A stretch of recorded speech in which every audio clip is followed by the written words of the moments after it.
Um, so the importance of this is I'm kind of helping these production units and my work group together. We help make sure that the supply chain keeps going and that everyone still has the products that we use. So to give you kind of a little bit of more idea, some of the products we make here at my site, we make both chemicals and plastics. So I have some like samples here of plastic pellet. They just kind of look like little balls, and then we also have granular, which looks more like a powder. So these are all different types of plastics we make.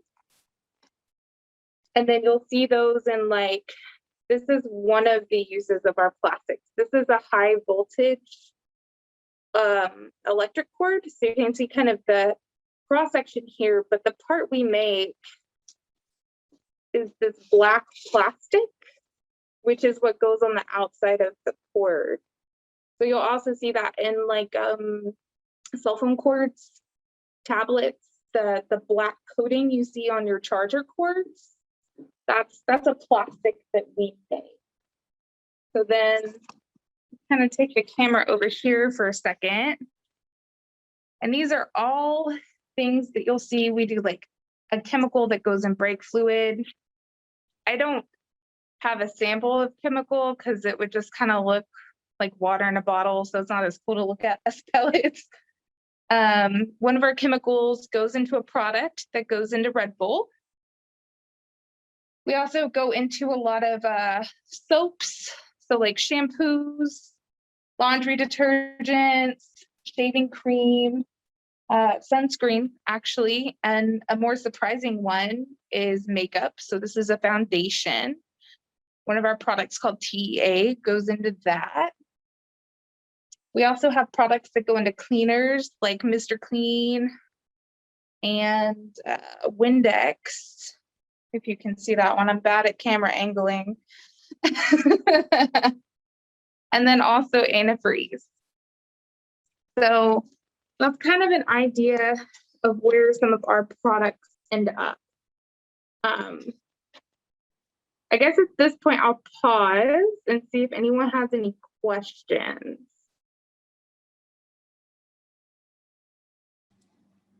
It was kind of a lot at once. Teachers or educators, do y'all have anything that y'all, any of your students would like to ask Danielle before we go on? If so, you may need to unmute your mic at this moment.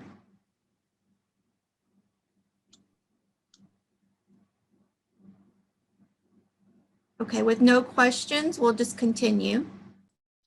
Okay. So a little bit more about my job is that I help ensure that our operators and loaders have the right instructions to complete their job every day. And I also help make improvements, so make their lives safe and efficient, right? And then I think the only other thing here on my punch list of things I was going to talk about is we ship things 3 different ways. So we can ship by rail car or train, we ship by barge or ship, and we also ship by truck, like an 18-wheeler. But that's going to sum up kind of the summary of what I do. I'm not sure, did anyone get the stuff to do in activity? Before we do the activity, Ms. Kreider, if possible, one of the educators from Moulton just joined. And so if you could just give a quick overview of STEM, how your role aligns to STEM, and I guess just a quick snapshot of the products behind you of how the poly that you work with goes into the materials behind you. Yeah. So just to kind of re-review real quick, I am the E part of STEM, so STEM, science, technology, engineering, math. And I am a chemical engineer, so I fit into that engineering portion, which is really critical today to help us make a lot of the products we see and consume on a daily basis. So here at Cedar, a lot of ours go in the chemical side. We go into a lot of soaps, such as shampoos, laundry soaps, detergents, and cleaners. Our poly goes into like wire and cable. So like this is a high voltage cord, but you could also see it on cell phone chargers. One of our plastics actually goes into WeatherTech mats. I don't know if y'all have seen those in like a car, the plastic mats that go in the bottom of the car to keep you from spilling stuff on the carpet. That would be where our poly goes. So I guess the biggest importance of STEM is really it allows us to have the modern lifestyle that we have now, right? So anything you see in the modern world, manufactured products, cell phones, tablets, at some point in that process, you're always going to have an engineer involved or a STEM career person involved. Do we have any questions on that?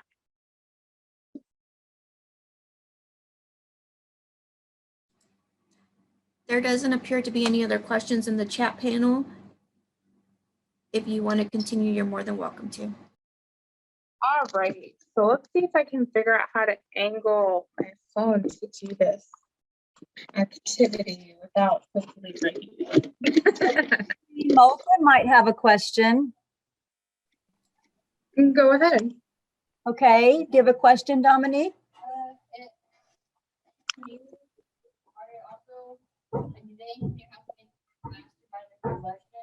Okay, so the question is, some of the STEM engineers, do they work on cars that help to accelerate the speed and use less exhaust in their systems?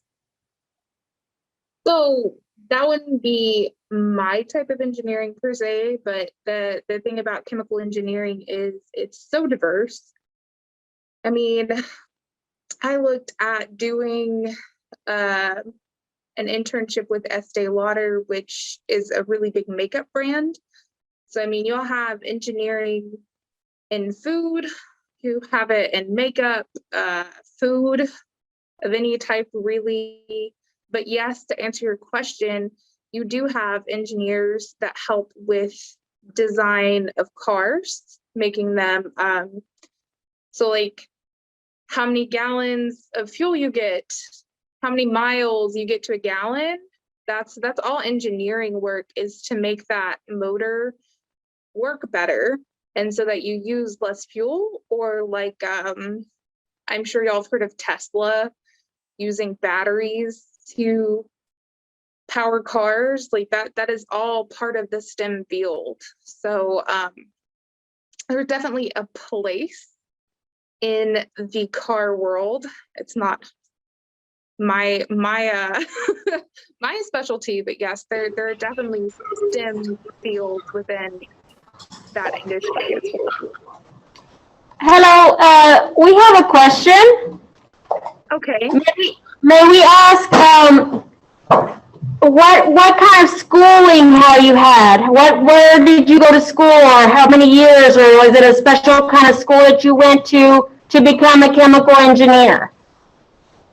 Yeah. So I have a bachelor's degree in chemical engineering. That's a 4-year degree in college. I actually changed schools and changed majors. So chemical engineering was not what I thought I wanted to do out of high school, but I guess the easiest answer to that is once I realized that that is what I wanted to do, I went to Lamar University in Beaumont, Texas, for 4 years, and I got my 4-year degree, and then I came here right out of that. And Dow has pretty much any opportunity that I would want to pursue with that degree. I won't have to go get more education unless I want to. But it was 4 years of a lot of science, a lot of math type of courses, chemistry, chemical engineering related courses. I loved it. It was great. I have a question. Go ahead. How much does an engineer usually make yearly? So it's gonna vary quite a lot, right? Depending on what your field is. So like engineers in oil and gas, like at Exxon per se, might make more than somebody in plastics or chemicals. And then somebody who's in a leadership position is going to make a lot different than someone who just got out of college. I'm not sure what your resources are that are available to you, but if you can go to the Bureau of Labor Statistics for chemical engineering, it's a government site. That's what I looked at when I went to school. And it told me like where the highest employment was and like what the average salary was. I think at the time when I looked, it said the average starting salary was somewhere between like 65 to 85,000. And then obviously that's right out of college, and you have a lot of opportunity for salary growth. So it's definitely a very comfortable career, and very nice to provide for your family. Thank you for answering my question. No problem. And Danielle, I will put some information for Miss Mary Puentes as well as the other educators, so they can get more information and they can find out the pathways of TEA to TWC and how that, that salary information and the coursework that they may need to take. And if they have any questions, feel free to reach out to me, but I'll put the information in the chat box. For sure. Yeah, like I said, I remember looking at Bureau of Labor Statistics when I was looking into getting my degree.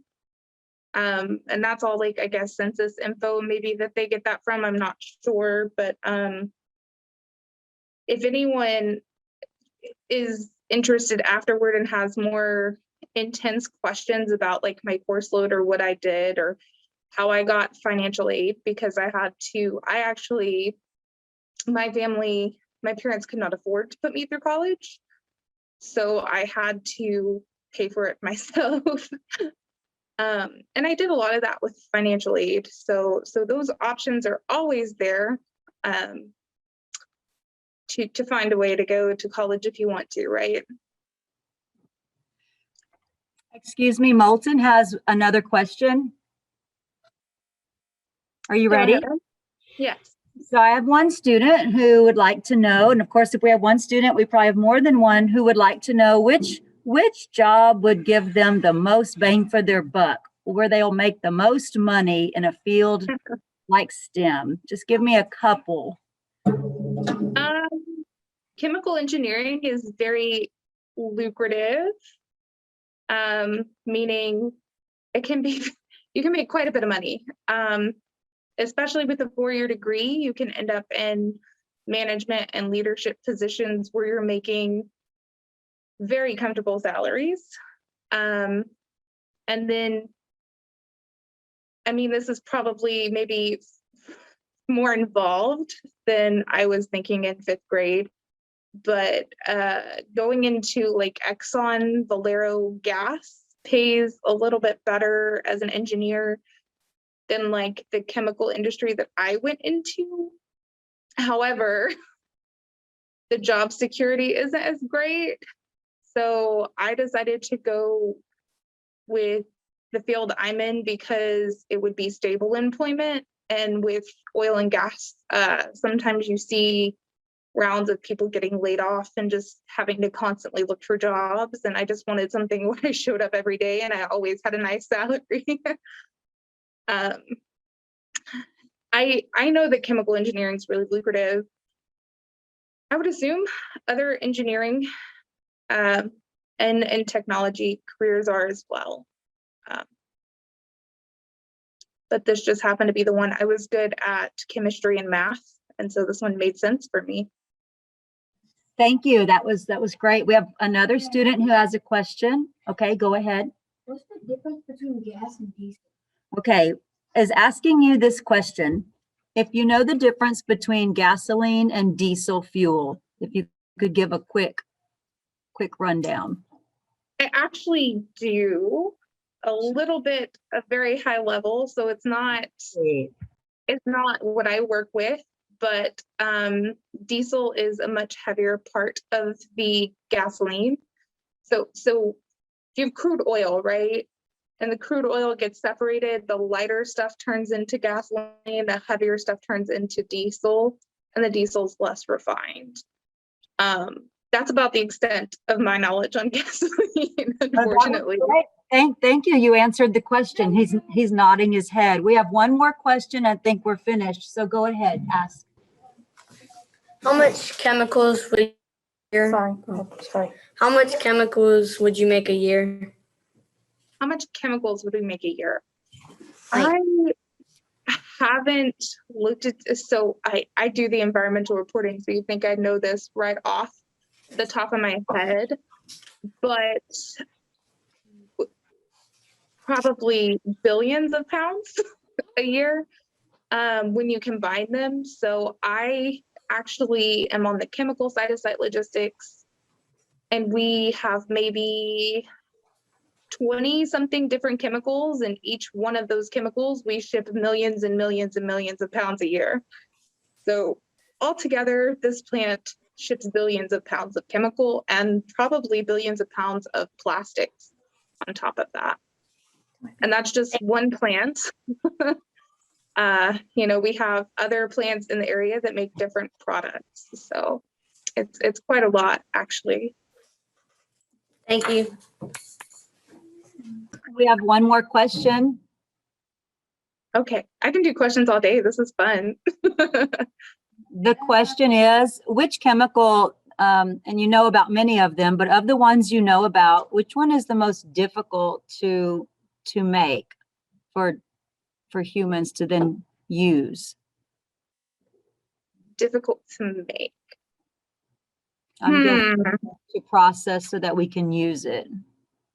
So I don't actually work in the production unit. I'm not sure from production side which one's the hardest to make. I can tell you that DEA are amines. We have 3 different types of amines products, and they're really difficult to work with because their freezing point is so warm. So like DEA freezes at 85 degrees. So if it's 85 degrees outside, this chemical is not like water, it is frozen. So that causes a lot of difficulty trying to move it through pipes and like putting it in rail cars to ship it. And then when we load barges, the barges will sometimes freeze. So that one is kind of difficult to work with, and shockingly, it goes into like makeup and surfactants. So that's the one that's going into your like shampoos, soaps, foundations, things like that. Thank you so much. It's kind of cool to see something that's like 70 degrees outside and you see a chemical freeze. It's kind of interesting, right? We have one more question, please. Okay. What is the most toxic chemical you do?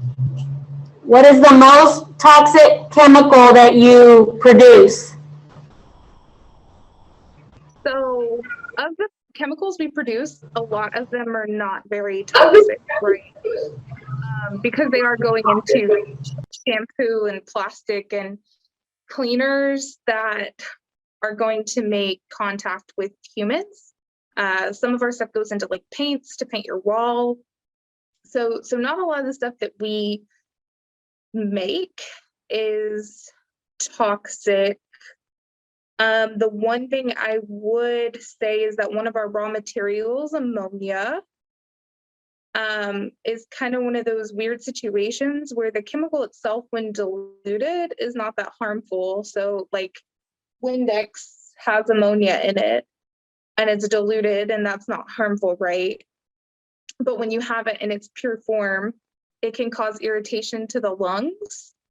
So we're breathing air if we're ever working on any of that equipment. And there's the, basically like scuba diving gear. That's what they have to work with just in case they're exposed to that chemical, right?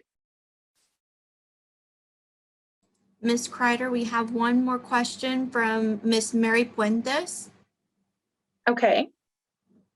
Are you still there, Miss Mary? I don't know if the gentleman walked off. Oh, here he comes. There we go. Oh, you're on mute, sweetie. You already answered his question. Perfect. Okay.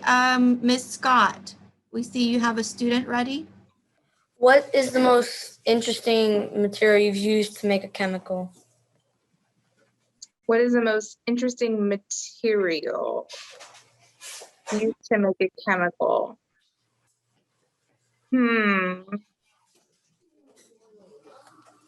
I would think that I would have to go back to the thing that I find interesting is that some of these like ammonia or like one of our other raw materials, butanol, is very flammable. Think of alcohol, like rubbing alcohol, same family of chemicals.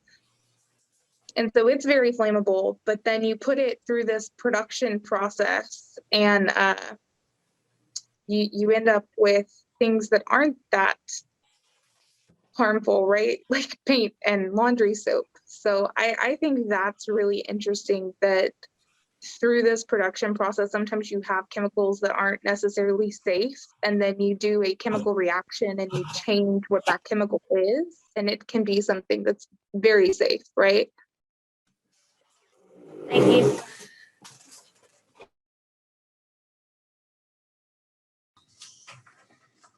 Ma'am? Yeah.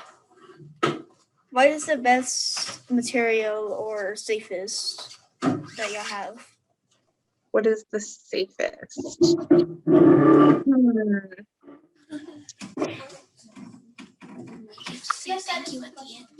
That's a hard one. I would probably defer to the poly side just because, like, if these spill, like, I can touch these, right? I don't need any extra protection. It's not a chemical. It's literally just plastic. So basically, like picking up plastic bottles. So I think our poly side would probably be the safest of the materials that we have here. Thank you, ma'am. No problem. How do you make chemicals? How do you make chemicals? So like my plant, we bring in raw materials and ship out product. Like I told you, we don't make any of these end stage products, right? So nothing leaves my plant in a bottle ready for a shelf. We then take it and like say this is the rail car, the barge, we ship that to someone else and they make it into this product. So chemicals are kind of, it's kind of funny. Like here we're an ethylene plant, right? So we use natural gas, and that natural gas is separated through a process of chemical reactions to give us certain chemicals that we then mix and make the chemicals we ship to other people to make products. I'm not sure if that makes sense. It's kind of hard to explain. Thank you. No problem. What is your favorite chemical that you use or made? I'm sorry, was that say that one more time? What's your most favorite one? So my favorite would probably be TEA because it goes into makeup and I like makeup. But no other reason other than that. What's the chemical that y'all barely use? A chemical we barely use. I think he means what you use the least. Use the least. Probably the one that comes in the least is caustic, which is an acid. And it is added to the process. Another one that we use very rarely is acetic acid, which you might know as vinegar, basically. It's undiluted vinegar, and that's also used as a raw material to make a different chemical, but very small amounts. Thank you. Okay, Danielle, Ms. Scott, if possible, could we put this young lady's comment or question in the chat box? And that way Danielle can start the experiment and then I'll read it out and she could talk about it as we go. Yes, Just for the sake of time, because some ISDs let out a little bit earlier than others, but we don't want to miss anyone's questions. Yes, ma'am. And some of these folks did buy the supplies for today's activity. So please put any questions, even those that are that you have right, put them in the chat panel and I'll read them out to her. As well as labor market information, I will send that to all those who registered today. And that way it breaks down the salary as well as course load. With that, Danielle, I'll hand it back over to you. All right, so I guess I will start to do this activity. If I can figure out a way to set my phone. Maybe I'll just pick it up and do it. Okay, so to start this activity, you should have an empty container, some cornstarch, and some dyed water. So to relate this kind of to what I was talking about earlier, it's like these would be our raw materials, right? And in this case, my food coloring came mixed already in my water. So this would be an example of like a pre-mixed product that I've bought from another supplier. So something that left my plant and another plant's using it to make something else, right? So we're just gonna, I'm not sure. I see chat stuff popping up and I'm gonna be 100%. I'll read it out to They you. disappear and I can't see them. They're just questions continuing on, but let's do the instructions real quick for those who have to log off, and then I'll follow up with the questions after the project. So this is gonna be our reactor, and you're gonna take all of your cornstarch, assuming it's split into like I think I said like a third of a cup, and stick it in our reactor, right? And then you're just gonna slowly mix your colored water in until you have, I think they call it oobleck, forgive me if that's not right. And slowly stir until it's right. So this would be like a chemical reaction, right? You see it's starting to get kind of like it's a liquid, but if you touch it, it becomes a solid. I think this is one of the coolest experiments because it's a really cool chemistry lesson, right?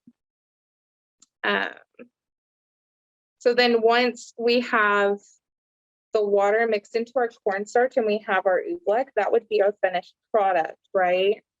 And I would put this in, like, say, we're gonna pretend like I remembered my Ziploc bag. We would put this in my Ziploc bag, which would be like my rail car or my truck or my barge, and I would ship it off either as an in-stage product to a retailer, on a shelf, or this actually takes way less water than that recipe called for.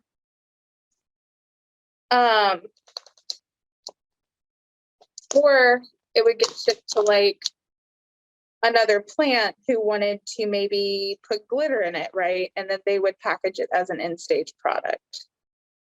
That's it, just a simple chemistry science experiment, I guess. Mostly just fun to play with. So as you guys mix these the products, I'll read out the questions that y'all put in the chat box.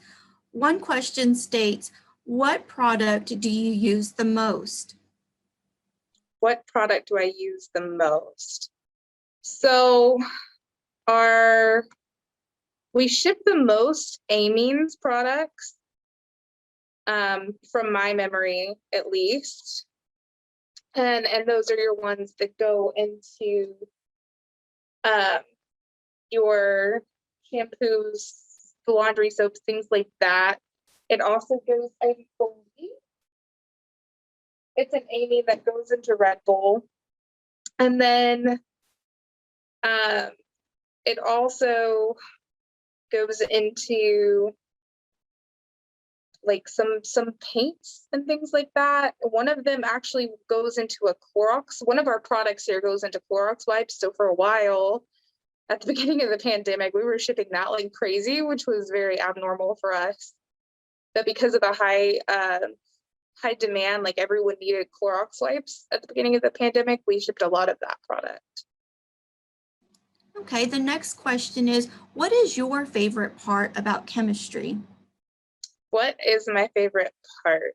I like the experiments the best. Doing lab classes was my absolute favorite. And so anytime I get to do things in the field or we get to try new stuff out, even as an adult, is super fun because I've always loved playing with experiments, or like, you know, where you dump the Mentos and Coke and it explodes. That's always been fun for me.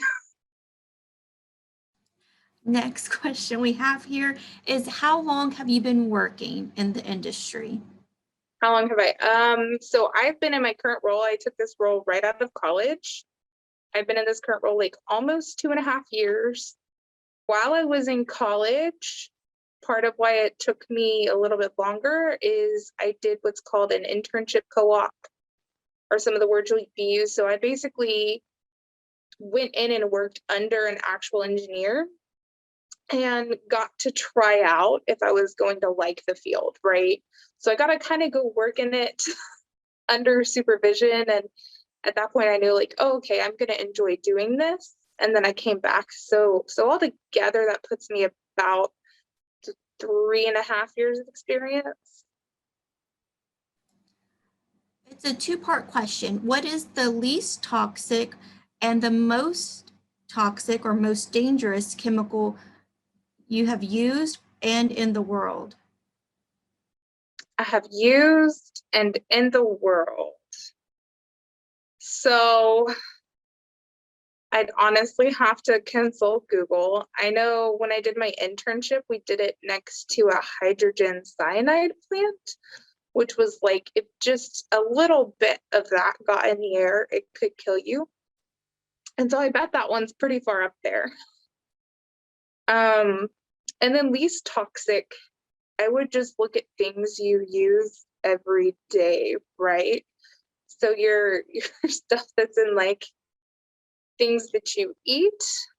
So like vinegar, like I mentioned earlier, is actually, it's an acid, it's a chemical by all definitions, but you can eat it and it's not going to hurt you. So that one's not toxic. But I don't know right off the top of my head. Has there ever been a chemical that you have used that you later found out to be toxic and had to stop using?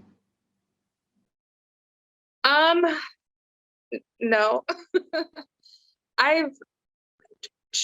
Yeah, in anything that you work with, so especially at my plant, we have a very good safety culture. So coming in, I had a a very intense training class, basically, where they told me exactly what chemicals I could be exposed to, exactly what the harms of them were, what I needed to do to protect myself. So do I need to wear gloves? Do I need to wear goggles? If it gets on my skin, is it not a big deal because it goes in makeup? You know, so they have a really good program to make sure that you're not exposed. And then they also put you through training that, like, if you do get exposed, this is what you do. I have been working here for 2.5 years. I have not been exposed to any chemicals. I mean, short of like every day outside of work, I took Allegro once and I got an allergic reaction, and technically that's a chemical, but that was just something that my body didn't like. But no, I've never had been exposed to something and then later found out it was toxic. No. Okay. The next question here states, can you use chemicals from plants to create other chemicals? And I'm guessing the plants they mean are trees, flowers, organic plants. Absolutely. So what you'll see is sometimes when you buy gasoline, you'll see like up to 10% was ethanol, I think, is produced from corn. My company just announced, super cool, I'm excited about this one, a plant-based, so you know, as time's going on, we're trying to get away from gas and oil-based products. So they just announced a line where, you know, like some of our chemicals are used a lot in hair products, which you wouldn't think of hair products having oil and gas products, but they do. And so they've actually derived a chemical from plants that's going to be able to be used in hair products and create, you know, like technically a hair product is a chemical, create chemicals to replace those oil-based products in your hair products, which is kind of cool. So like curl cream and mousse, hairspray, things like that. One question before those who have to drop off leave. I do have a question. What subjects do you recommend the students focusing on right now in their youth that will help them either in high school, college, or their career? So whether was it math, science, etc., what do you think that they really need to hone in on? What do I really think? I am a big play to your strengths person. So if you're good at a particular science or particular math, like just really lean into that, take more of it, learn more about it. If you enjoy it, even better. Because when you get out in the real world, I think it's a lot easier and it makes your life more enjoyable if you're doing something you like and that you're good at, right? So if you're good at science and math, lean into it, go into a STEM career. It'll pay well and it'll be fun. And then the other piece of advice I would say is it's never too early to start looking for like into scholarship programs and look into colleges. I didn't start looking for scholarships until probably my freshman, sophomore year of high school, and I wish I would have done more sooner. And I wish I would have started earlier. Because the college is expensive, y'all, to be nice. And it's always very helpful to have that in your back pocket if you want it. Some more questions we have here. It says, do you use finished products to create other products? We don't use any finished products here, but I mean, that does happen, right? So the closest thing I could say is that our antifreeze that leaves here is pretty close to finished. So it's a glycol product, and the only thing it's missing is an additive. One additive goes into that glycol and creates antifreeze. But that same, you know, like with this kind of scenario, right? Like this is a pretty much a finished product, but it could go to another supplier and they could put glitter in it and repackage it and sell it, right? So that does happen. We don't do it here necessarily, but it does happen.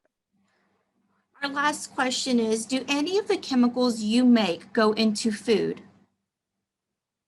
Yes, like I said, one of them goes into it doesn't directly go into Red Bull. It's used to create taurine, but it does end up in Red Bull.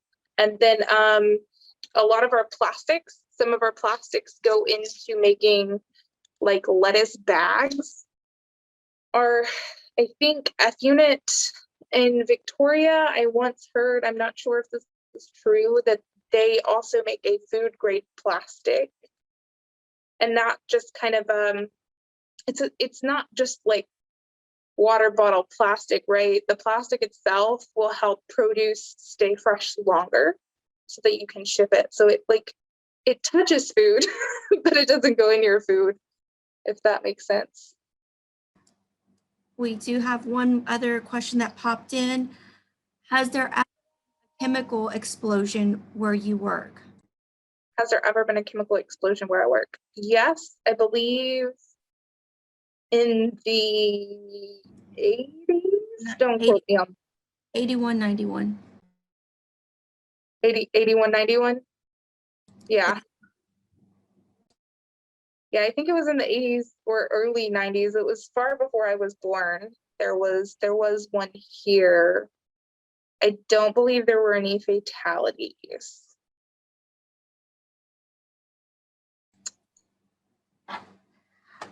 Jackson Elementary, or Jackson Roosevelt Elementary from CCISD wants to thank you. Unfortunately, they have to drop off at this time, and they are very impressed with everything. Thank you.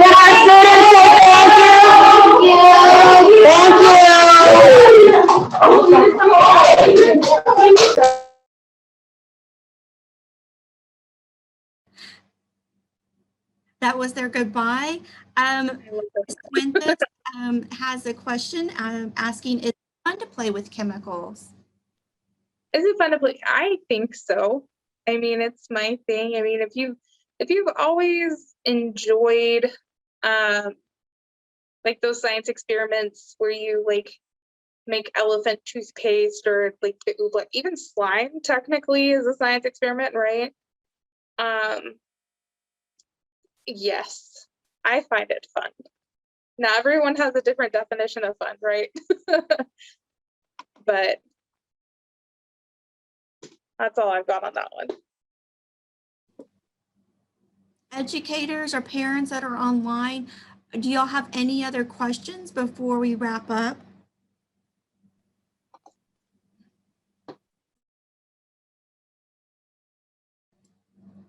With no other questions, I will email everyone that information and send the labor market career info to you all, as well as our website again that does have the career pathways from TEA. If y'all do think of something in the future, feel free to reach out and email me and I could relay that question to Ms. Kreider. Thank you all for participating, and thank you, Ms. Kreider, for your time. We really appreciate the valuable information you shared with us. Thank you.